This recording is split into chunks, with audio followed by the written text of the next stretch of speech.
Hey, my creative friends. My name is Shannon from shannonsstudio.com.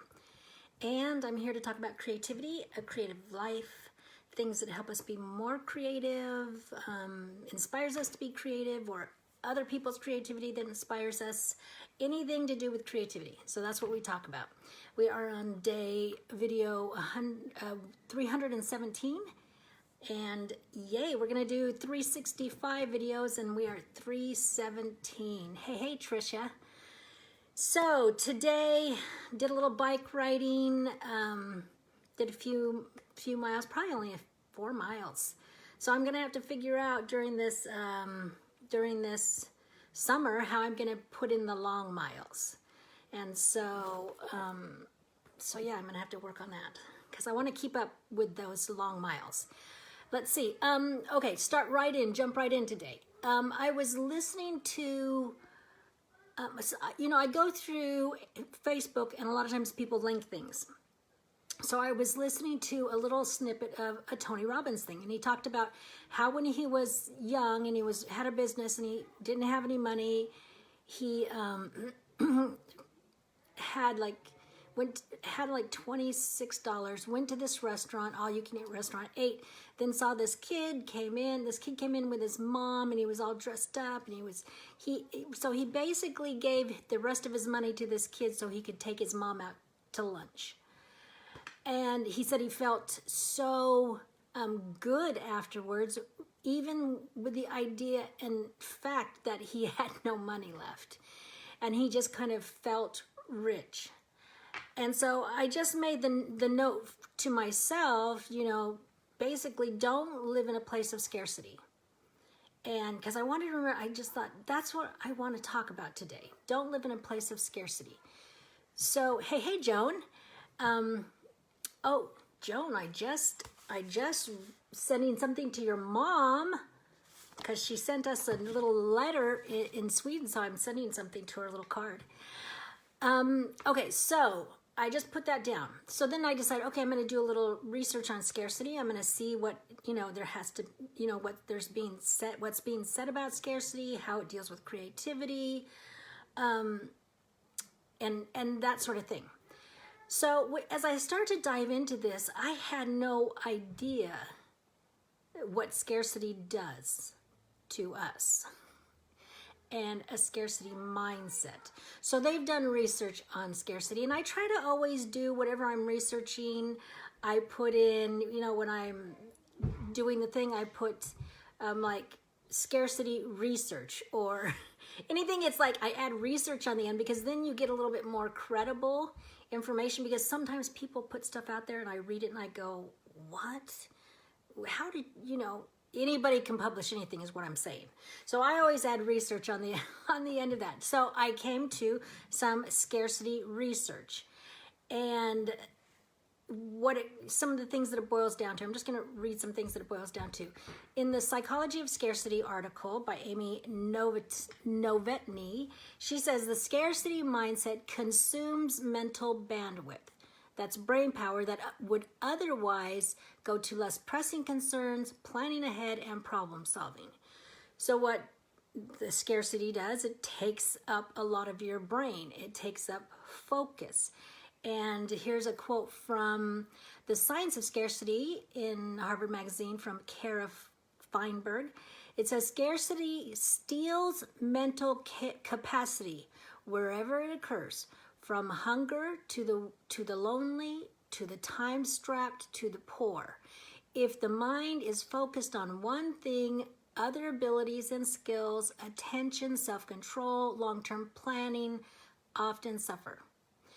So it's not just scarcity of money, it's scarcity of time, scarcity of food, though scarcity in a broader context. And then it just messes with the skills in your head. It doesn't deplete the skills. It's just that you don't have access to them anymore.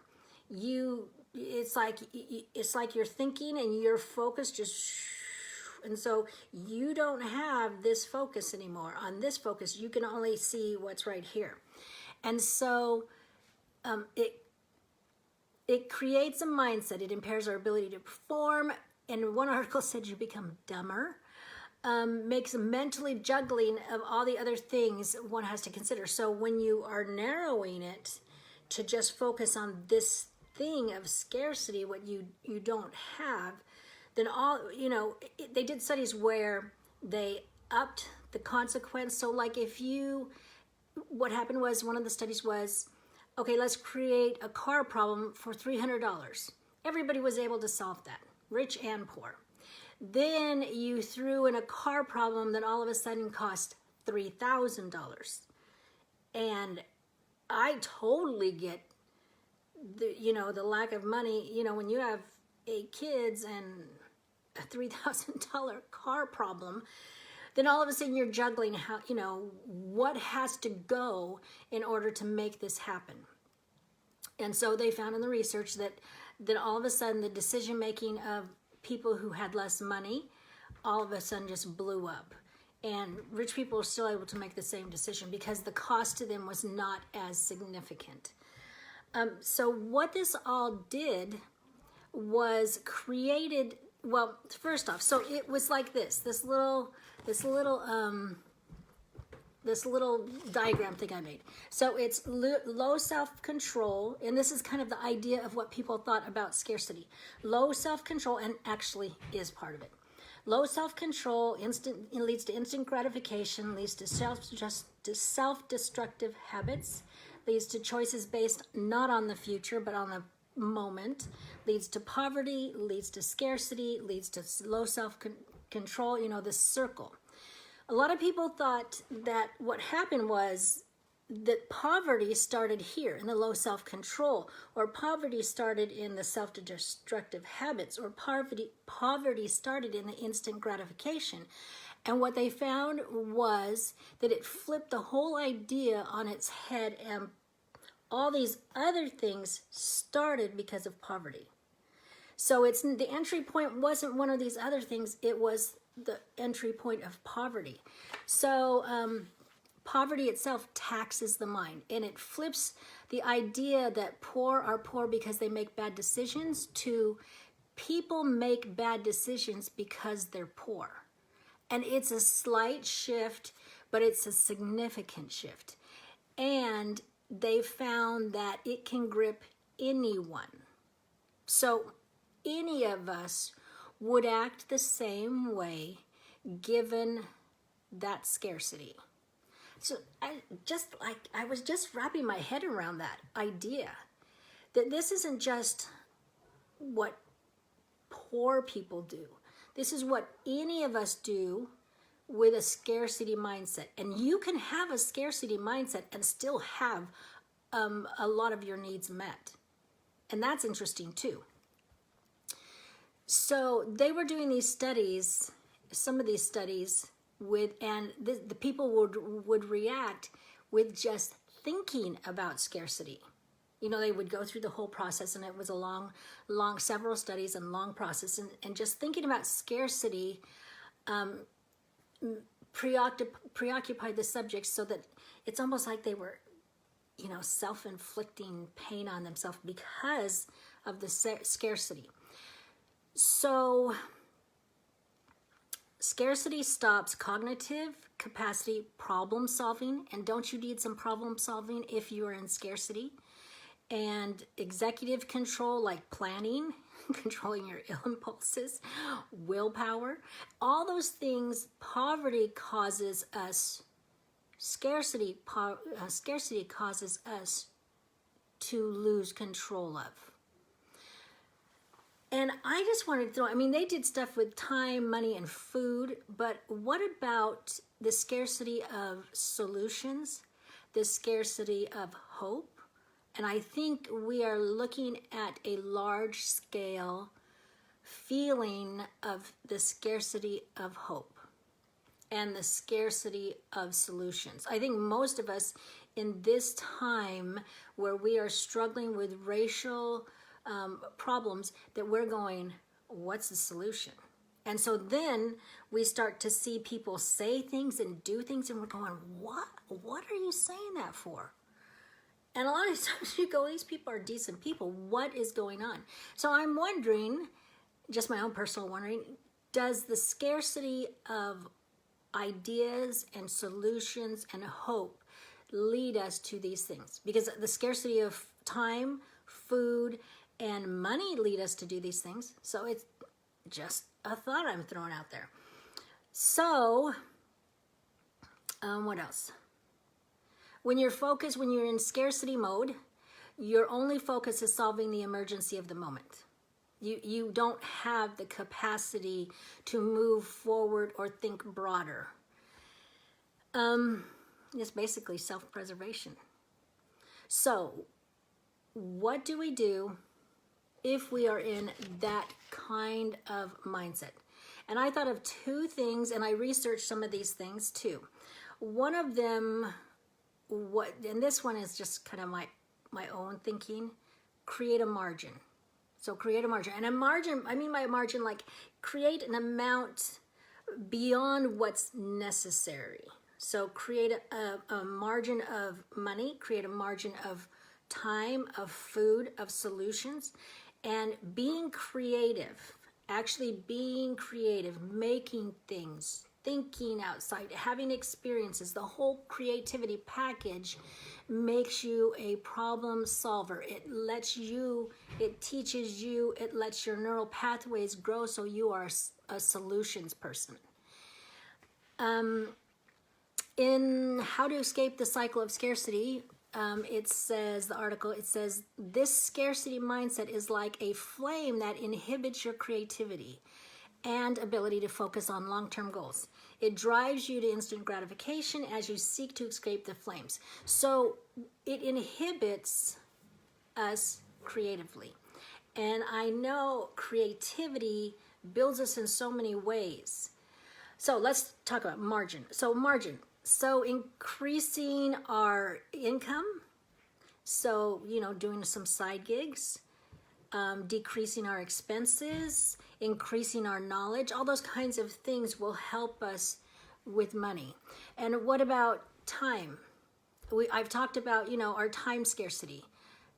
That's a real thing for a lot of us.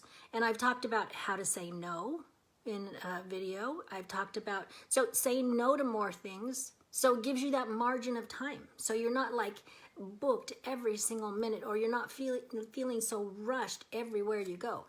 And then I also did a video about when to say yes. So scarcity of time, let's see. Food.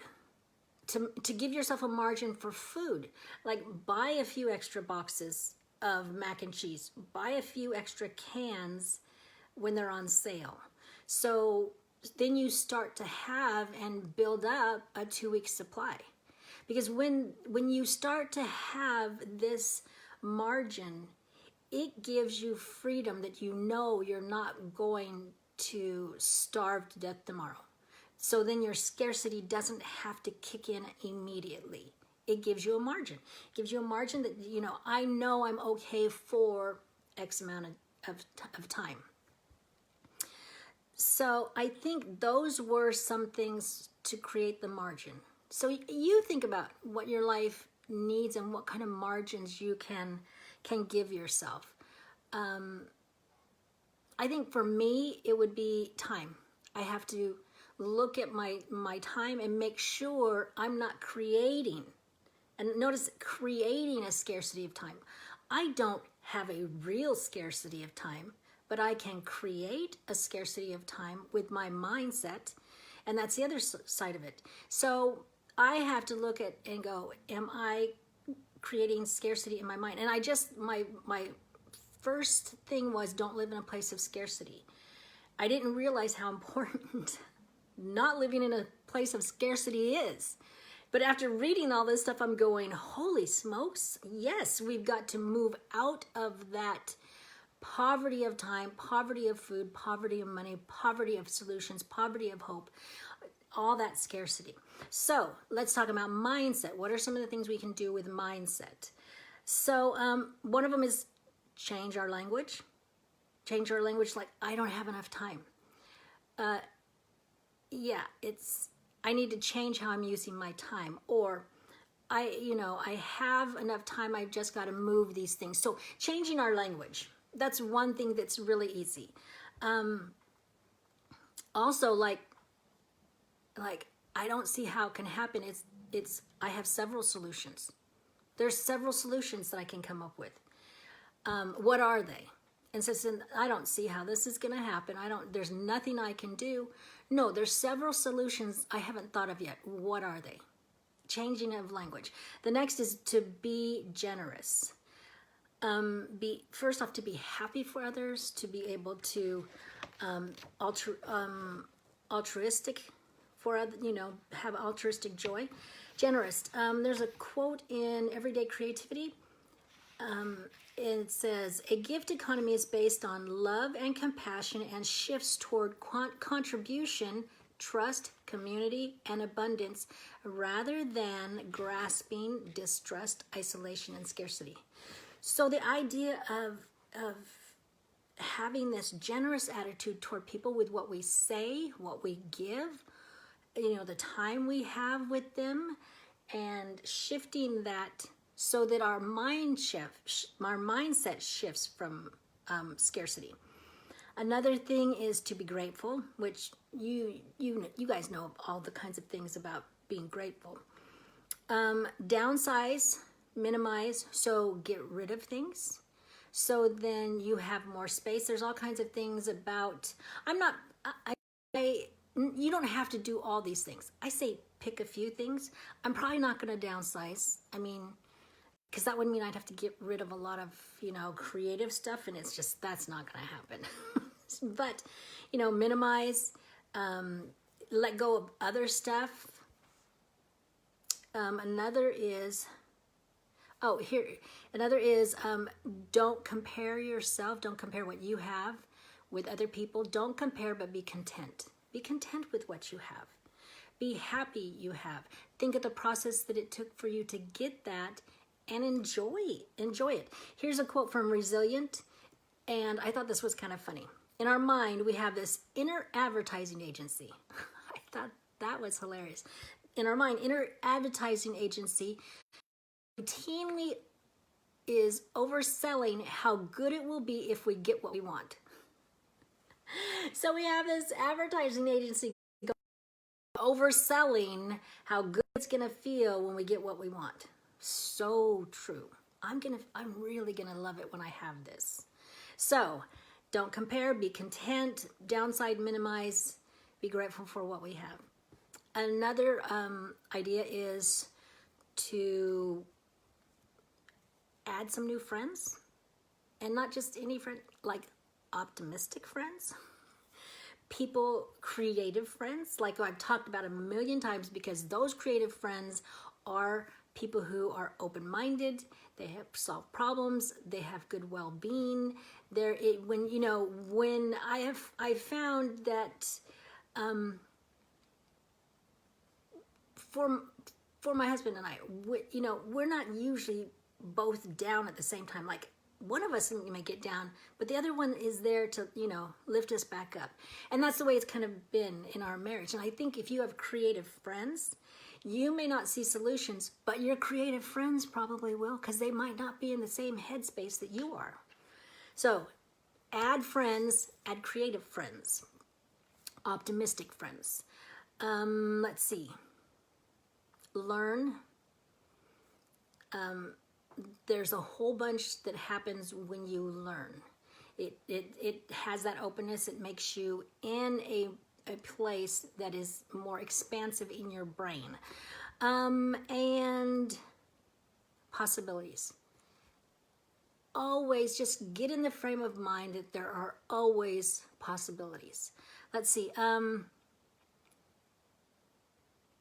When the quote from the article, How to Shift from a Scarcity to an Abundance Mindset. One fun Harvard study found that when we focus on one particular thing very intently, other possibilities that are right in front of us can go completely unnoticed. So trying to just know there's more possibilities, and I just haven't found them. Those were just a few things that I read about or that I thought of myself to be able to bring us out of that scarcity mindset.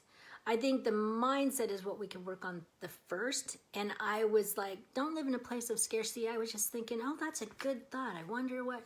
Now I'm going, that's a really good thought. It's a really good thought that's valuable to pursue for our general well-being. And I think when we're creative, it helps us do those kinds of things. It helps us open to that kind of experience and changing that mindset. And then when we change our mindset, we can also build a margin within our time, food, money, solutions, hope, and all that too. I just, sometimes I'm going, I don't know if anybody else is going to get anything out of this, but I sure did. And this was one of those days that I'm just like, this was really an eye-opener to me. And when you start to learn different things, and then you can start to piece things together, our lives start to, they start to be richer. And I think, like, when you're looking at something like this, it's like, it helps to come up with solutions. It helps to, and in this moment in history, I think it helps us to see other people. This idea of scarcity, this idea of poverty, creating the scarcity and creating the poor choice making, the instant gratification makes total sense. Total sense.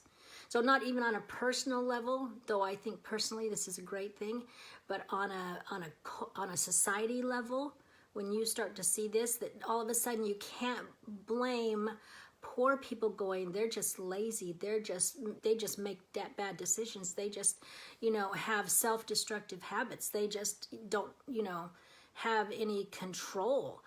Then it, those are the consequences of the poverty. That's not what, they're not necessarily creating that.